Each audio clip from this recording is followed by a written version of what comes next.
I put my dad in the street against a heavyweight.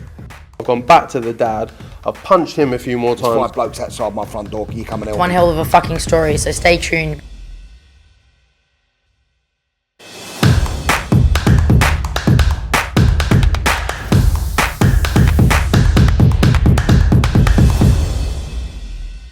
This is KUGAN CASSIUS for IFL TV, proudly sponsored by Everlast. We're in Sheffield here, head of the show on Saturday night, live on the Zone. I'm joined by the Romford Bull himself, Johnny Fisher, from Romford to Sheffield. Romford to Sheffield, away day. We promise you Vegas, you get Sheffield. Bosh. How many have you brought up? About 700, 800 we're looking at. Dad's still selling a few tickets now. Getting people messaging me now saying, got any tickets? That's what always happens.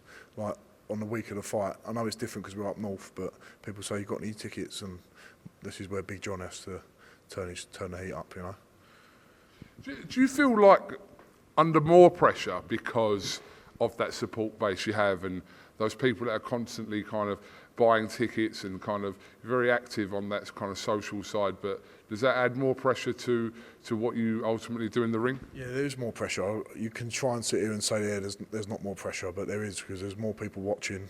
But on the other side of that, you'd rather people be watching you than no one watching you. So it's part and parcel of the game, and hopefully it will stand me in good stead when I get to 10, 11, 12 fights in and I'm starting to become more of a seasoned pro. I'm assuming your dad isn't up yet. No, he's not up. He's coming up tomorrow, so he won't be far behind. So I think he'll like it. He likes all these hotels. When he done his tour of the country, like, he always used to like search up the hotels, what they're like, and the Mercure was always a good one, and he enjoyed it. So he'll like the look of this hotel for sure. I think we, as in IFL, are seeing more of your dad than you. I've seen him every week for the last 2 months. It's been good. We saw him at the charity football match for Mark Potter, which was a really good day, and you came around and done an interview for him as well, didn't you? Trying to get him to cry, weren't you, apparently? I didn't try. I think your mother got emotional listening to it. Yeah. What were you saying to her?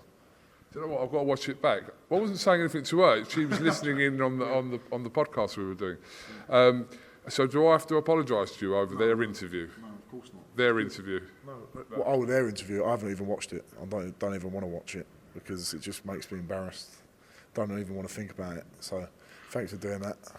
That's all right. But your mum, to be honest, held her own in that interview, to be honest. She was good value in that. She's quite embarrassing anyway, the way, listen, my mum, I love my mum, but she just says comes out with stupid things that should not just be quiet. Do you know what I mean? That's what my mum's got to realise. Sometimes it's just best to be quiet, but she's all right. She's done all right on it, I imagine. It's more my dad who I've got to be worried about. Okay. Let's talk about your opponent this week. How much of Reisinger have you seen? I've seen little bits and bobs. Me and Mark were watching him on the way up. Listen, his game is tough. He's a proud man. I think he's relishing at the chance to be on this bill. So you're going to have to break his will. I think that's the key. He ain't got speed. We've got speed on him. We've got youth. We've got explosiveness. But we've got to set everything up first. And I think if we execute that properly, we'll get a good win.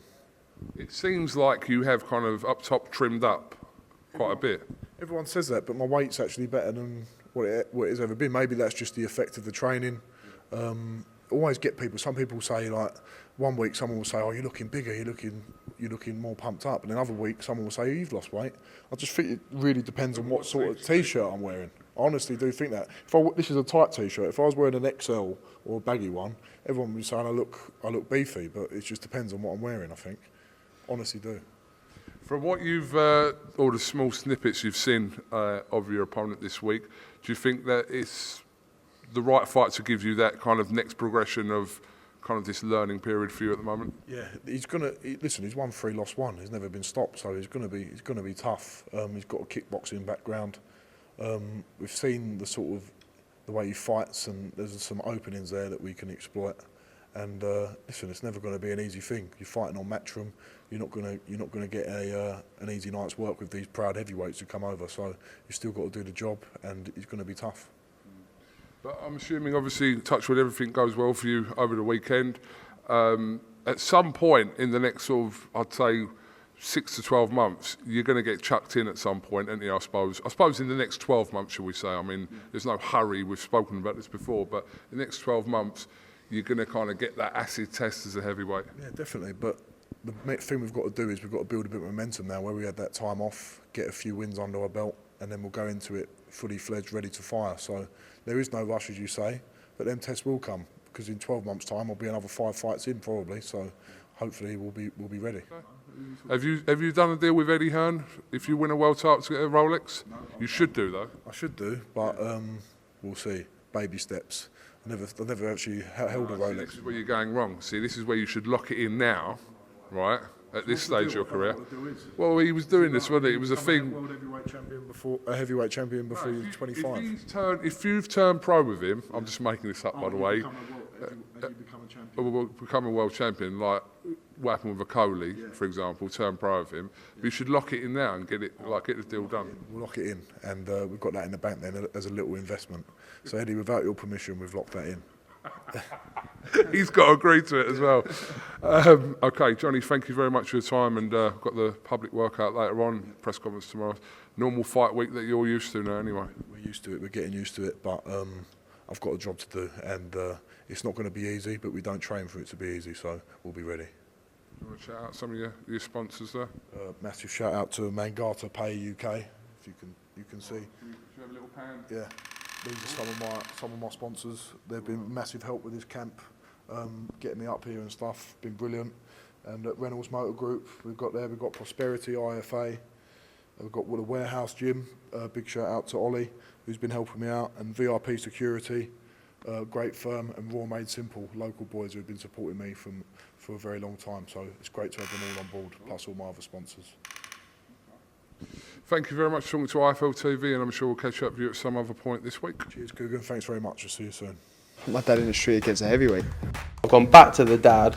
I've punched him a few more There's 5 times. blokes outside my front door. Can you come and help One me? hell of a fucking story, so stay tuned.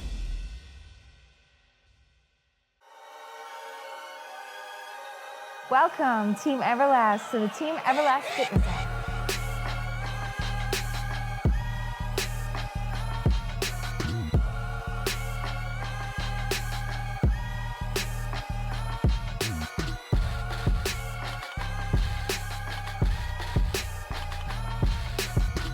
Download the Everlast Fitness app and find your greatness within.